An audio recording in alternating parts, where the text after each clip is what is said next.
Okay, hey everybody, Dan Fitzpatrick here, stockmarketmentor.com. And I want to look at Stride here today. This stock has really been on a tear.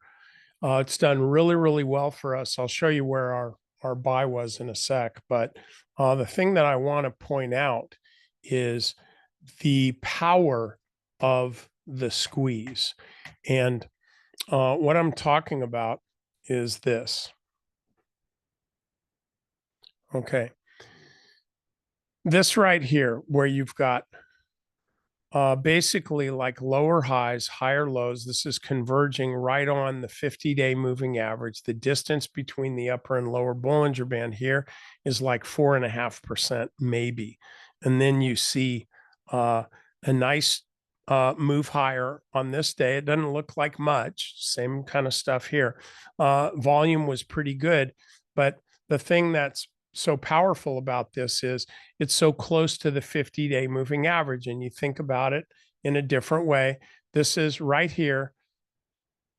50-day moving average reading is 103.61. So that tells you that over the last 50 days, the average price is $103.61. Wow, that's really, really close to where the stock is right now. So what's the kind of the simpleton's takeaway on that? The stock is fairly valued. The stock right now is basically right where you would expect it to be if you're looking at, well, gosh, what's the average price over the last 50 days? Well, here it is right here. So the stock's pretty close. Okay, why is that important? It's important because institutions, momentum traders, they will be happy to buy an uptrending stock when it's close to the 50-day moving average, because again, it's like it's a fair value. But when you get the stock that's up a lot higher than the 50-day moving average, like here, here this thing's up about 25% above the 50-day moving average. Okay, well, a momentum trader isn't really going to want to buy it that high. It's not a good entry point. It's expensive relative to the average price over the last 50 days. Now, it's not to say that it won't still go up. Hell, it is going up. It continues to go up. But what I'm saying is that when a stock is up like this, it's not like you look at this and lick your chops and go, wow, I want to buy this stock. It's just not an ideal entry. Any of these are not ideal entries, even though ultimately you would be making money, at least up until here, when then the stock starts drifting sideways. So this is a type of chart that you're going to see all the time. You'll see a lot of these. I see them every day. Now, then moving forward, okay, the stock ultimately runs. And where's it running? It's running right along this little thin line here, which is the upper Bollinger Band. Okay, it's supposed to contain all that price action, and it basically is. But you look here, and we're on January 29th now, trailing along this, I don't know what color this is, purple, magenta, whatever it is. It's the 8-day exponential moving average, and it's not really even coming back to test it. And so then finally, here we are today, and the stock is trading again at above average volume. So this is not giving you an opportunity to do anything. If you're long, it's certainly not giving you a reason to sell. But if you're looking to buy, well, guess what?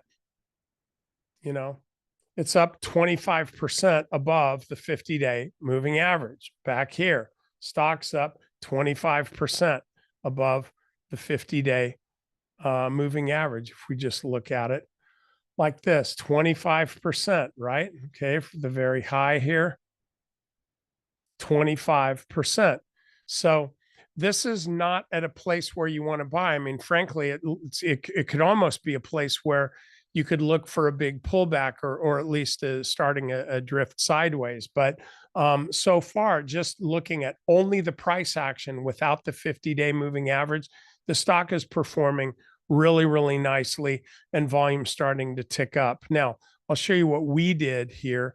I've had this on my active trade list. We bought this on the 8th of January. Right here. Bought this when the stock broke out. I was watching this. I'd had my alert set based on based on what this candle was doing. The high here was 108.94. We'll call it 109. Okay, so I got my alert, and by the time I got to it, bought at 109.02. This says 92, but it's actually 109.02. So this is where we bought the stock here. And note the volume, heavier than average volume. So we get in on this stock. It's got a squeeze here going, and then it's just kind of ride it on to victory. The toughest thing to do on a trade like this, I'm going to leave you with this. The toughest thing to do on a trade like this is to hold it. Like you look back at some of the best stocks ever, and maybe you held it for part of the move. Maybe you were in and out a few different times, but in hindsight, you look and go, well, I should have just bought the stinking thing and then gone on vacation. I'd have made a lot more money. So with a stock like this, I'll put it kind of in that category. It can be tough to hold this stock when it's just going up and going up and going up, and you're afraid that you're going to miss the opportunity to sell where? Right at the top. Okay. You don't get to do that. So what my suggestion to you is if you happen to be long this stock, congratulations, good for you. But I would be setting staggered stops. Don't just be all in or all out. Kind of divide your position into thirds, maybe even quarters or something. And then as you take profits, like on the first down day, or if it breaks below the 8-day exponential moving average, take some off the table, something like that.